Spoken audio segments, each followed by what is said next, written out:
কারা ইনস্ট্রাকশন দিছে? আমরা উপর থেকে ইনস্ট্রাকশন কি উপরটা কারা উপরে ইনস্ট্রাকশন দিছে না? মতা যে সময় মানুষের ভিড়তে আছে তখন উপরে ইনস্ট্রাকশন আছিল না যে যারা পিকেটিং করে তারা ব্যারিকেড দেওয়ার লাগে? এখানে অ্যাকশন হয়েছে ম্যাডাম। কিচ্ছু অ্যাকশন হইছে না। আচ্ছা ঠিক আছে ম্যাডাম, আপনি তো সিনিয়র মানুষ, আপনার সঙ্গে আমরা সিনিয়র না, আমরা বেকুব বানাইছিলাম আমরা সব। স্যার লাইভ করতেছে, লাইভ দিতেছে, লাইভ করো, কোনো সমস্যা নাই আমার। ল এন্ড অর্ডারে ইয়া করে নিছিলাম আমরা। আজকে কতটা বছর দিয়ে যাইতেছে বিজেপির ফুলার ফিটা খাইতে আছে। একটা কোনছে অন্য পার্টির ফুলা মানে ফিটা খাইছে ত্রিপুরা রাজ্যে।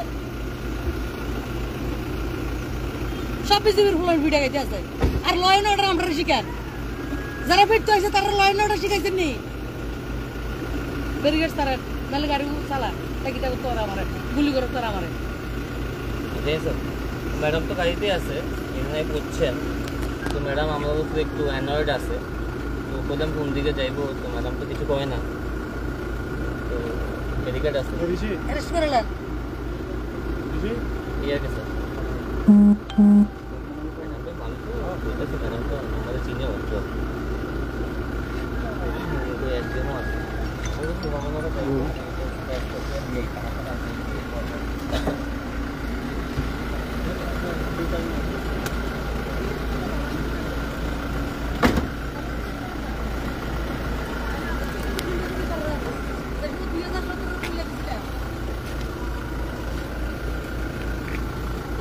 আচ্ছা ম্যাডাম, শান্তির বাজারের দিকে তো যাওয়া যাবে না, ওইদিকে 140 কিছু চার্জ আছে।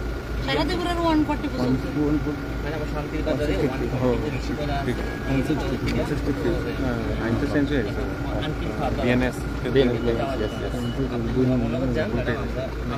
যেদিন তারা পিকেটিং করছে তখন আপনারা ডিএম কই আছিল?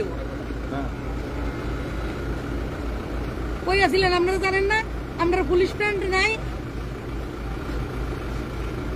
বাঙালি এদিকে কিরে আইছে কথা কইয়া কইয়া মারছে তারা। একটা ডিসিএস অফিসার মারছে।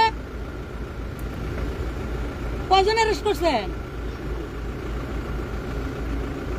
অদ্ভুত সরকার চালাইছেন আপনারা, অদ্ভুত অদ্ভুত।